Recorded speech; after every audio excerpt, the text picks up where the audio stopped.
Bienvenue à cette nouvelle émission de la capsule divertissement, toujours en compagnie de Jocelyne Corvier. Bonjour. Bonjour. Ça va bien? Oui, ça va bien.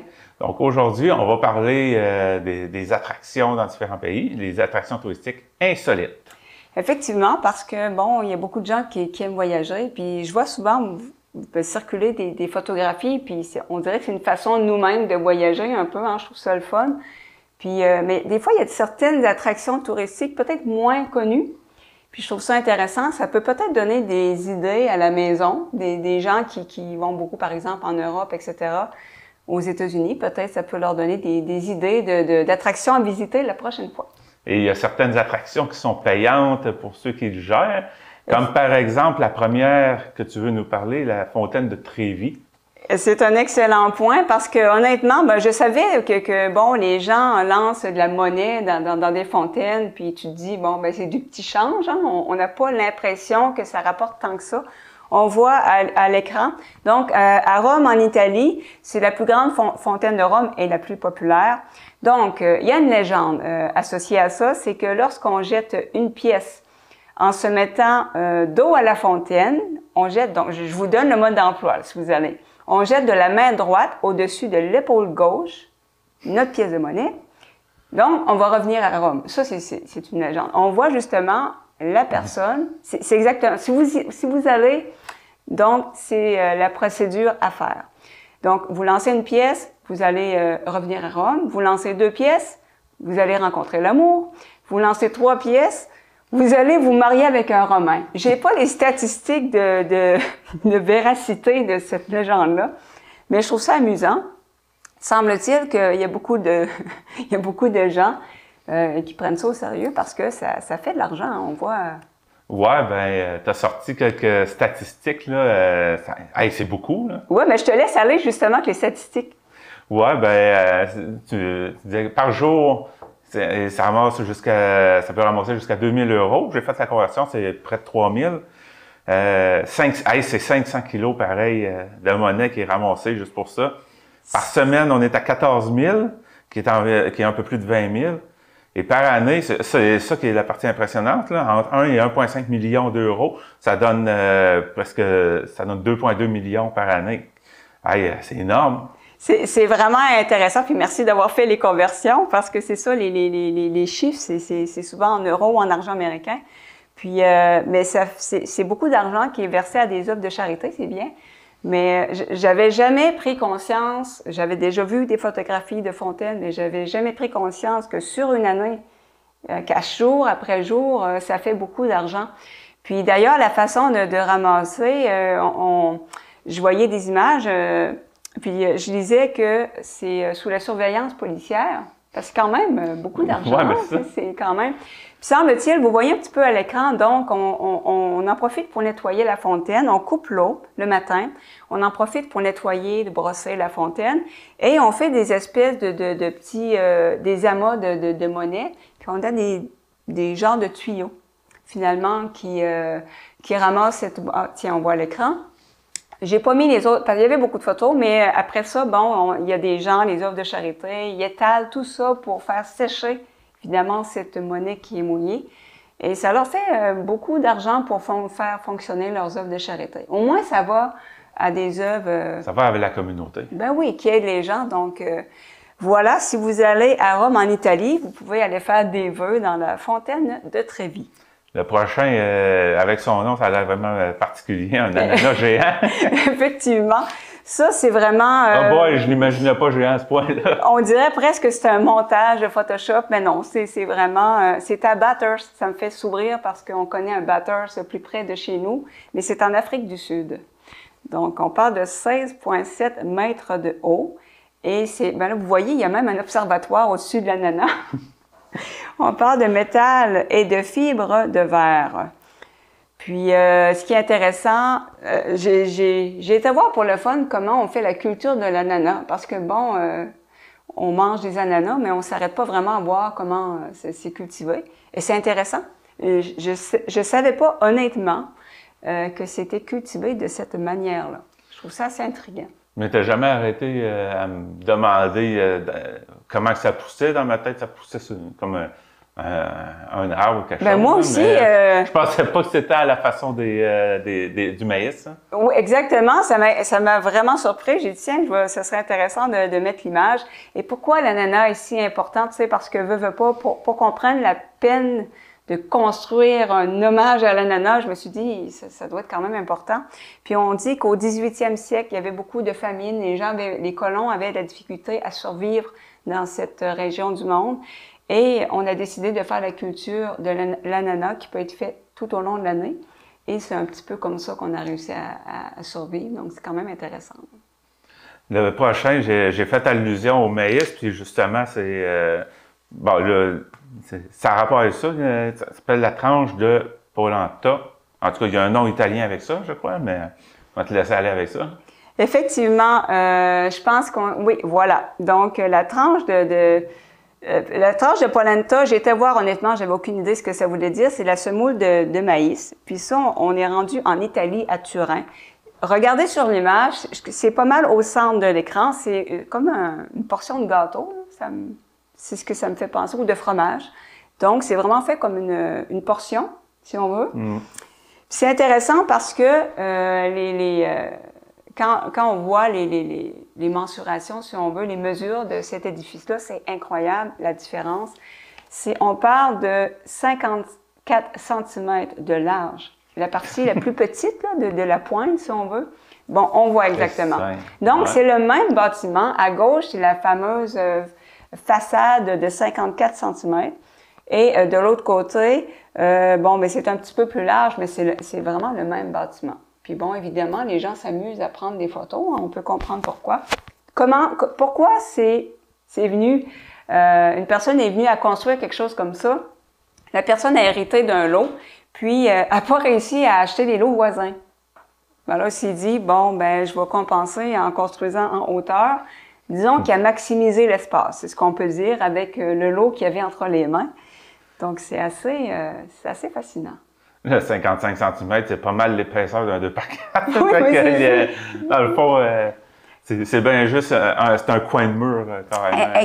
Exactement. Puis là, je me disais, ça doit être quand même assez fragile, mais non, on expliquait que ça a survécu, ce bâtiment-là, à une explosion en 1852, un tremblement de terre en 1887 et les bombardements lors de la Deuxième Guerre mondiale. Quand même, hein, le génie de la construction en Italie. Sais-tu pourquoi ça porte ce nom-là? Parce que, ça veut dire semoule de maïs. Bien, de ce que j'ai compris, là, le nom, désolé pour mon italien, fetta di polenta.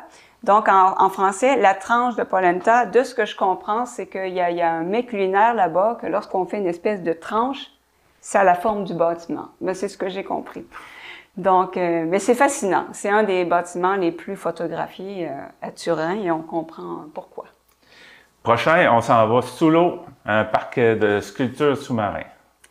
Je pense que c'est plutôt à Dubaï. Oui, à Dubaï, le Miracle Garden. Ah, c'est pas tout de suite, ça. Oui, c'est ça, c'est pas tout de suite. Donc, on se situe à Dubaï, dans les Émirats arabes unis. C'est le plus grand jardin de fleurs au monde. On parle de 72 000 mètres carrés, 150 millions de fleurs, 250 millions de plantes. C'est quelque chose. Ce qu'on voit à l'écran, l'avion, c'est un record Guinness. C'est la plus grande structure en fleurs. C'est un Airbus A380. On parle de 500 000 fleurs et plantes. Juste pour l'espèce de l'avion qu'on voit à ce moment-là. Et c'est un record Guinness. Ensuite, je pense qu'il y a un autre record Guinness, c'est le plus long mur de fleurs. Un autre record, presque 1 kilomètre et 22 millions de fleurs. Je ne sais pas si l'agencement des couleurs, on dirait des drapeaux, je ne sais pas si c'est Bonne question. Bonne question, je ne sais pas, mais c'est vrai que ça ressemble beaucoup à des drapeaux. Parce que les lignes de couleurs à l'horizontale, il y a beaucoup de drapeaux de pays qui sont de cette façon-là. C'est vrai que ça ressemble énormément à ça. C'est assez fascinant. Je pense, l'autre record Guinness, c'est une structure topiaire. J'ai été voir honnêtement parce que le jardinage, je trouve ça très beau, mais c'est pas, j'ai pas beaucoup de connaissances dans ce domaine-là. Donc, l'art topiaire. c'est l'art de savoir couper des arbres et arbustes pour en faire des structures. Donc, c'est cette structure-là, le château de Disney, c'est la plus grande structure topiaire au monde. Record Guinness pour, encore une fois, le Miracle Garden à Dubaï. Donc, eux, on entend souvent parler d'eux parce qu'ils ont beaucoup d'argent pour faire toutes sortes d'édifices. C'est sûr que ça en prend pas mal aussi pour engager tous les jardiniers qui vont devoir s'occuper de ça. Ça fait pas mal, exactement. Puis on parle de ce que ça nécessite, 757 000 litres d'eau chaque jour. Par contre, c'est quand même de l'eau qui est réutilisée, recyclée. Donc, quand même, parce que c'est sûr que ça prend beaucoup d'eau. Il y a aussi un jardin de papillons. Le plus grand au monde. Donc, on est souvent dans la démesure à Dubaï. On aime bien être les meilleurs dans beaucoup de choses. Mais c'est magnifique. J'avoue que c'est vraiment extraordinaire ce qu'on arrive à faire. C'est vraiment beau, en tout cas. Oui, vraiment. Ouais. Et à chaque saison, ils changent vraiment. Ils font beaucoup de modifications. À chaque année, j'ai été voir un petit peu les photographies. Ça varie beaucoup. Donc, c'est vraiment magnifique. Fait que s'ils font des changements à chaque année, là, tout le travail qu'il doit avoir juste pour pouvoir designer, si on veut, une pièce, on pourrait dire, qui serait montée en fleurs. Là. Oui, c'est quelque chose. C'est sûr que ça prend beaucoup d'artistes pour arriver à monter un jardin comme ça qui se renouvelle d'année en année, mais c'est remarquable. Prochain, ça se peut qu'il y ait du désordre dans mes feuilles, donc je vais attendre les photos pour être sûr. OK, c'est les toilettes sketch. On parle de sujets très, très variés, hein? Mais je trouvais ça extrêmement intriguant. Donc, on se situe à Londres, en Angleterre. C'est un restaurant qui a décidé d'avoir un look futuriste. Ce qu'on voit, les espèces d'œufs, c'est des pods, c'est ça les toilettes. Donc, il y a une espèce de... Vous voyez un petit peu les portes, là, on voit vaguement, là. Donc, vous entrez, chaque toilette est vraiment isolée des autres. Vous êtes dans un œuf, carrément. Et ça a vraiment un décor très futuriste. Et je trouve ça très original, la façon que c'est présenté. Et ça s'arrête pas là. Vous allez voir d'autres images. C'est lorsqu'on arrive justement dans la salle de bain. Si vous regardez bien en haut, vous les voyez, les pods. C'est un peu discret, là. C'est blanc sur blanc. Mais vous voyez les formes des œufs, des fameuses toilettes de ce restaurant-là. Si vous allez à Londres, semble-t-il qu'il y a des gens qui vont au restaurant juste pour aller prendre des photos dans la salle de bain. Et vous voyez qu'ils ont beaucoup de plaisir à modifier la décoration. Donc, dans le temps des fêtes, lorsqu'il y a des festivités, on s'amuse à transformer les œufs et là, on les a transformés en cadeaux. Et maintenant, on a décidé de demander l'aide de l'artiste, d'un artiste qui fait beaucoup de petits dessins comme ça qu'on appelle des doodles. D'ailleurs, c'est Monsieur Doodle. Il fait des choses extraordinaires. Je vais sûrement en parler dans une autre capsule. Donc, il a transformé un petit peu les œufs de façon artistique. Ça fait penser à des œufs de Pâques rendus. Oui, carrément. Donc, il s'amuse à transformer. Bien, il sait avant que les gens, c'est un attrait pour le restaurant. Donc, moi, j'aime bien les gens un petit peu qui utilisent des choses très originales pour attirer les touristes et les gens locaux. Donc, voilà le restaurant Sketch. Si vous voulez aller voir les toilettes du restaurant, voilà.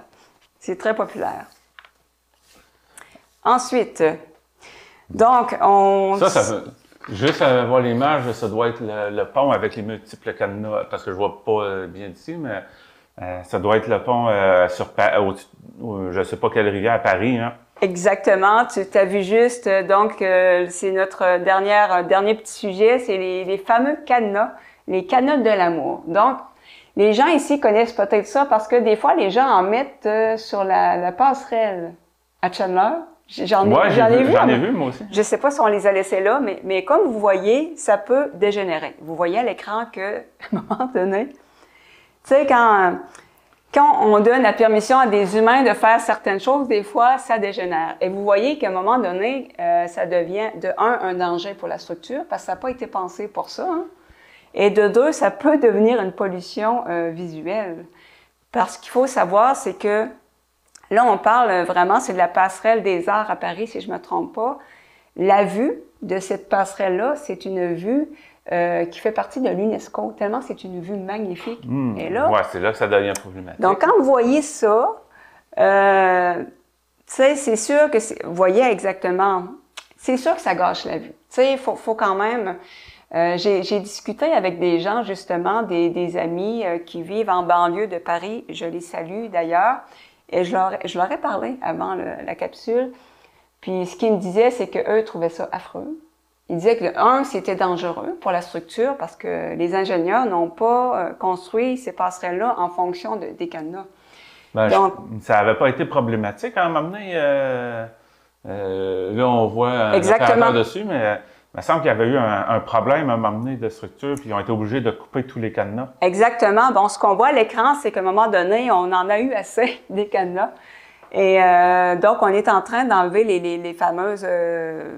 les espèces de clôtures, finalement, parce qu'en 2014, il y a carrément une grille qui s'est détachée à cause du poids. Donc, c'est quand même... on parle de beaucoup de cadenas, là. On parle de entre 700 000 et 1 million de cadenas, 45 tonnes. Juste l'espèce de la palissade, la passerelle des Arts, si je ne me trompe pas, ça fait beaucoup de cadenas. Donc, 45 tonnes de plus sur la structure, ça n'a pas été pensé pour ça. Donc, évidemment, c'est... Et ça, c'est un pont piétonnier, ça? Donc, c'est un pont que les touristes empruntent. Puis là, ce que vous voyez à l'écran, c'est que, justement, il y a des villes qui ont appris des mésaventures de Paris. Donc, on est au Portugal, à Lisbonne. Et là, on a fait une structure sur terre pour que les gens s'amusent. Parce que c'est quand même une tradition qui est bien. Tu sais, je comprends les gens d'avoir envie d'immortaliser leur amour. C'est compréhensible. Mais il faut le faire sécuritairement. Puis il ne faut pas non plus gâcher la vue des gens qui habitent là. Tu sais, c'est compréhensible. Donc, je trouve que l'idée est bonne. Donc, c'est pas dangereux. C'est tout au même endroit. Il y a d'autres endroits aussi du monde. Là, on se dirige en Corée du Sud, à Séoul. On a fait des arbres à cadenas. Encore une fois, ça a été pensé pour des cadenas. Et je tiens à souligner, à Séoul, on a vraiment un goût pour les couleurs. Je trouve ça beau, je trouve ça très original, très coloré. Donc, c'est intéressant de voir ce que les gens pensent faire pour remplacer. Et j'ai lu une histoire, il faut que je la raconte parce que ça m'a fait sourire, parce qu'évidemment, de tous ces cadenas, c'est pas tous ces couples qui sont encore ensemble. Hein? C'est quelque chose qu'on ne pense pas lorsqu'on met le cadenas. Il y a une personne qui a parcouru des milliers de kilomètres pour aller enlever le cadenas qu'elle avait mis. Et elle l'a trouvé. Elle a fait une espèce de vidéo sur un réseau social. Et elle a trouvé et enlevé le cadenas. Et c'était important pour elle. Elle ne se sentait pas bien de savoir qu'il y avait un cadenas qui immortalisait leur amour, qui n'était plus. Donc, je trouve ça... Mais ça, on voit ça sur... bon, là, ils enlèvent les cadenas à Paris. Mais il me semble, tu verrais... On voyait que c'était complet. Mais à un moment donné, tu vois des trous qui commencent à se faire. Oui, mais c'est ça. Forcément qu'il y a d'autres personnes qui l'ont fait. Quand on voit quelque chose sur Internet, c'est que d'autres l'ont fait ou vont avoir l'idée de le faire. Et... mais je trouve ça intéressant de voir, comme je dis, la tradition, il y a un côté très romantique à la tradition, parce qu'après, l'idée, c'est qu'on met le cadenas et on jette la clé, par exemple, dans la Seine, dans un fleuve, une rivière, et ça immortalise l'amour, tout ça. Mais c'est ça, il faut aussi voir l'envers de la médaille, parce que des fois, les gens, quand on a enlevé les cadenas, il y a des gens qui étaient très fâchés. Mais il faut voir aussi le côté au niveau de la sécurité, parce qu'un ingénieur qui fait une passerelle, peut-être qu'aujourd'hui, on va penser les passerelles en fonction des cadenas de l'amour, mais à l'époque, c'était pas le cas. Donc aujourd'hui, ce que mes amis de France m'ont dit, c'est qu'on a remplacé par des espèces de panneaux en plexiglas. C'est moins esthétique, mais c'était la seule façon, parce que quand on a enlevé ceux de cette passerelle-là, les gens ont été, après ça, à Pont-Neuf, ils ont été en mettre partout ailleurs. C'est difficile d'enlever une habitude. Donc, c'est pour ça que je pense que c'est bien si les villes trouvent une alternative qui fait que tout le monde est content. Ouais. Pour la sécurité de tout le monde. Voilà. Puis en même temps, pour ceux qui aiment prendre des belles photos, c'est sûr que ça fait une vue plus dégagée. C'était le dernier pour aujourd'hui, ça? Exactement. Donc, on va en avoir d'autres la semaine prochaine. Ça va faire plaisir. Dont celui que j'ai nommé tout à l'heure, le parc de sculptures sous-marins. Oui, effectivement, c'est mon erreur parce que j'explique, c'est que finalement, la capsule, avec l'ambition, à un moment donné, elle était très longue. J'ai dit, il va falloir que je la coupe, dont le parc sous-marin, et j'ai oublié d'enlever la feuille, d'où la confusion, c'est mon erreur. Donc, la prochaine capsule, vous allez voir d'autres choses très intéressantes. Donc, Star Trek. Oui, exactement. Donc, on vous réserve de belles surprises, manquez pas ça. Eh bien, merci pour cette capsule et on se revoit la semaine prochaine. À la semaine prochaine.